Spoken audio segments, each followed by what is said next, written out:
Hi, good evening. Welcome back to my evening edition of the weekly musings on the topic of cricket.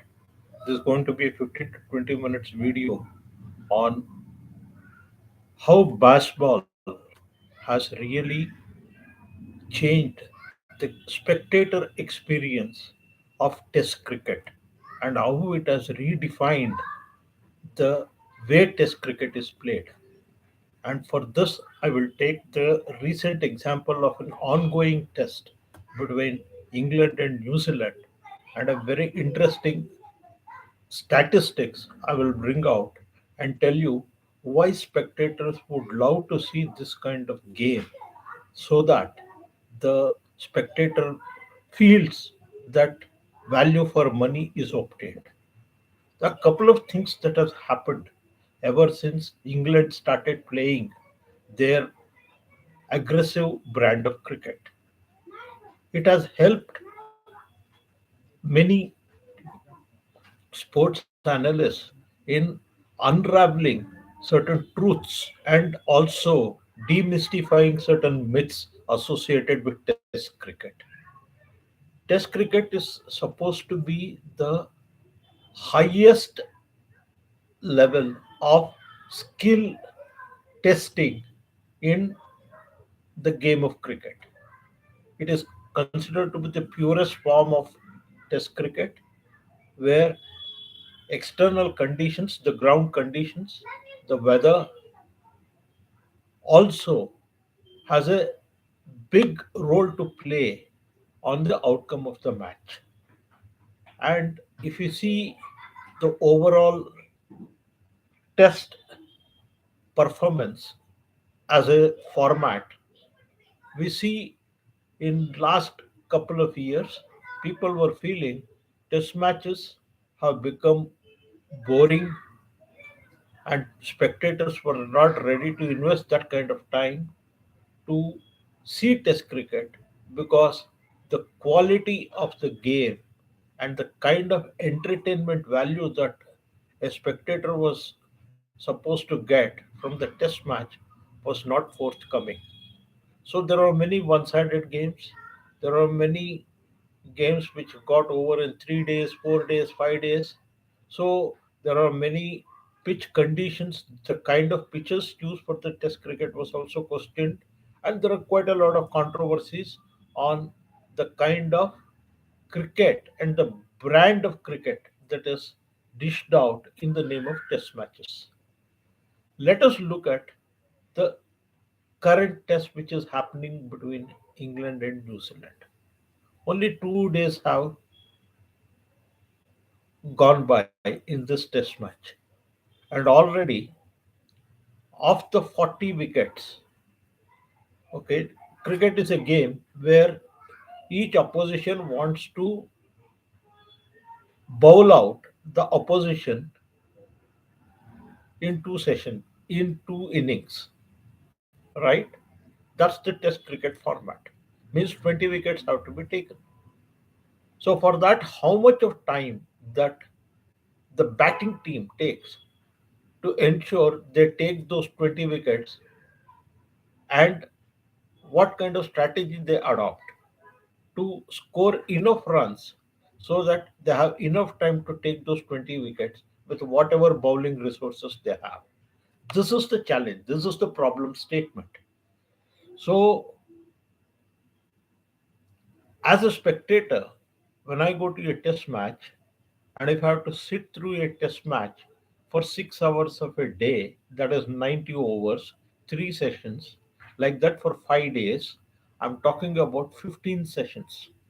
15 sessions and 450 overs of bowling, within which the match is supposed to be over and a result has to come, and the teams have to compete and outsmart each other, right? So, given this kind of a scenario, what has happened in this current test? Let's see. So far, we have seen only 139 overs have been bowled in this particular test match between England and New Zealand being played in Basin Reserve. What has happened here is because of rain, we have lost more than 40 legitimate overs which should have been bowled to the weather. But still, look at the scorecard of the test match and ask question yourself, was this game really entertaining, and why is it that people want to watch this test match very keenly? Simply put, when England started batting in this game, they played only 87 overs and they scored 435 runs. Then they declared and they lost 8 wickets. So, as an opposition, the opposition was supposed to take 10 wickets, but in 87 overs of batting of the England, the opposition could achieve only 80% of their target. That is, they could take only 8 batsmen out. From an England perspective, from a batting perspective, 70% of the runs scored by England of the 435 were scored by two batsmen. Seven in a partnership. One partnership contributed to 302 runs. Partnership between two players contributed to 70% of the total runs. Means of the nine partnerships possible when the declaration took place, if you analyze all the partnerships that took place, thinking that 22 players are playing and trying to see who all performed in this game, from an England perspective, two batsmen performed in one single partnership. So, what about the rest? The rest put together contributed only 30% of the score, out of which one of the batsmen who remained not out, who was a part of this partnership, scored of the balance runs other than the partnership contribution, the balance runs, because he remained not out on 153, Root remained not out on 153. So he remained not out on 153 means another 46 additional runs he scored of the 120 runs that were scored after this partnership was broken. In that 120, in that 120 balls that they faced, they scored 112, out of which 46 were scored by the remaining batsmen who had one batsman, and rest all put together contributed around 50 to 60 runs. So if you really look who clicked in batting for England, there is only one partnership of worth which accounts for nearly 10% of the total contribution as a partnership. There is only one partnership worth its name. The next highest partnership in this game is less than 50 runs in this innings. But during this period, of the 302 runs scored, more than 43 boundaries were there.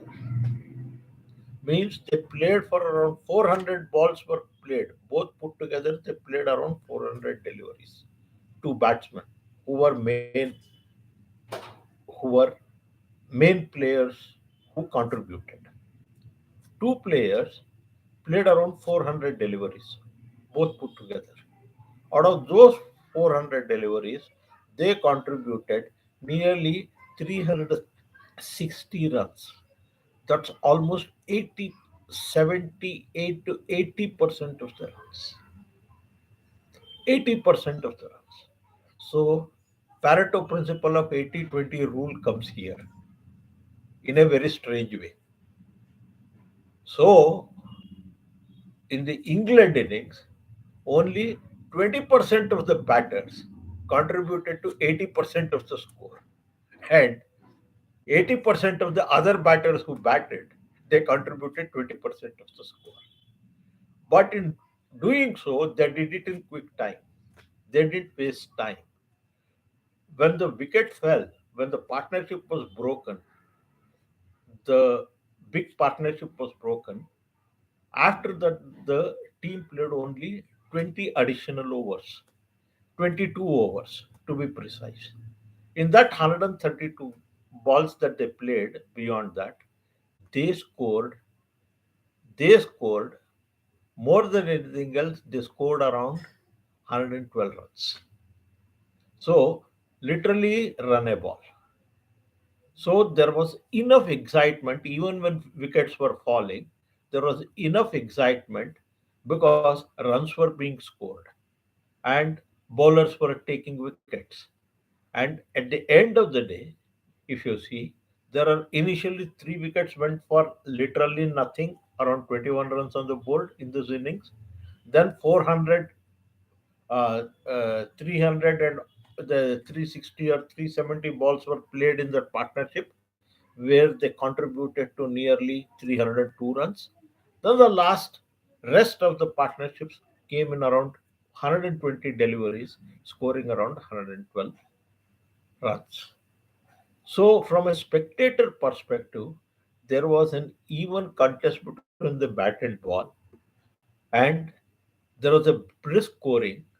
There are more than 40, the 40 to 45 boundaries being scored, okay, which are which contribute to nearly 50% of the runs. In test matches, it typically happens that 50 to 55% of the runs comes in boundaries. Rest all comes in singles and twos. That's been a historical trend throughout the test cricket. Now let's come to New Zealand innings, and they declared. New Zealand got only 42 overs to play after that, and in that 42 overs, New Zealand innings was so boring. But only what was interesting was the kind of the aggressive bowling which was happening. It was more interesting to see when the batsmen get out because the kind of the fields that were set up for each of the batsmen when New Zealand were batting was amazing. 100% attacking the field, and bowlers were bowling at their length. And in 42 overs, New Zealand could hardly hardly score hardly score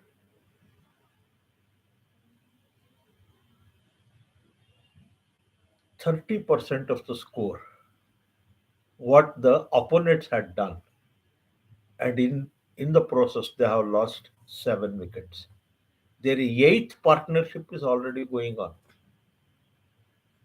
but still they have not even covered the 30% of the score. So in this 139 overs of cricket that we have witnessed, and the rain interruptions on both the days where 40 overs of the game is lost. Still, spectator is willing to go to the ground the next day and watch for the simple reason he is getting value for his money. For the time that the players spent their time in the field, there is something happening every time. There was no dull moment in the test cricket. This is baseball cricket. This is what is making everybody sit and notice, and every analyst coming out with all kinds of statistics to prove that this method may or may not work in all conditions across all formats. But England had a case as a case study. They did it on flat tracks in Pakistan and won all the three test matches there using this baseball approach. There they even broke and they set a new record. On a single day of test cricket, they scored around 500 runs in a single day. And they did not lose all their wickets. They lost hardly 4 or 5 wickets on that single day. So this is what is really making an spectator to view this kind of game. I had never gone to Amazon Prime or something. Probably I would have been happy if it is not telecast in my country to watch this game only by going to ESPN, Cricinfo, or online sites which updates the scorecard. But because of the kind of the game was being played, I was forced to go and buy a subscription for Amazon Prime just to only watch the 302 runs of partnership of these two people. Okay. So it tells you where a spectator, a pure fan of cricket, who wants to see quality cricket and a competitive cricket being played at an international level in the highest format of the game, where all skills of a player are tested, in that you will find a die-hard cricket fan like me going out of way to shell out money. Even when I am retired, I am ready to shell out my money to take that 50 rupees or 100 rupees or 200 rupees worth of subscription just to watch this match, because it gives me immense pleasure and de-stresses me when I see this wonderful game of cricket being played. This is the effect of baseball cricket on spectators, and this brings more spectators. This kind of cricket, aggressive cricket, brings more spectators to the ground because they see action every minute. So, as a spectator sport, if Test cricket has to really survive, we need very aggressive batting and aggressive bowling and aggressive fielding, all the three departments. Then you will see fantastic catches were taken in the New Zealand innings. Let me give you example of two dismissals which happened. The batsmen were defending. Spinner Leach took away 3 wickets. Jamie Anderson got 3 wickets. First, he initially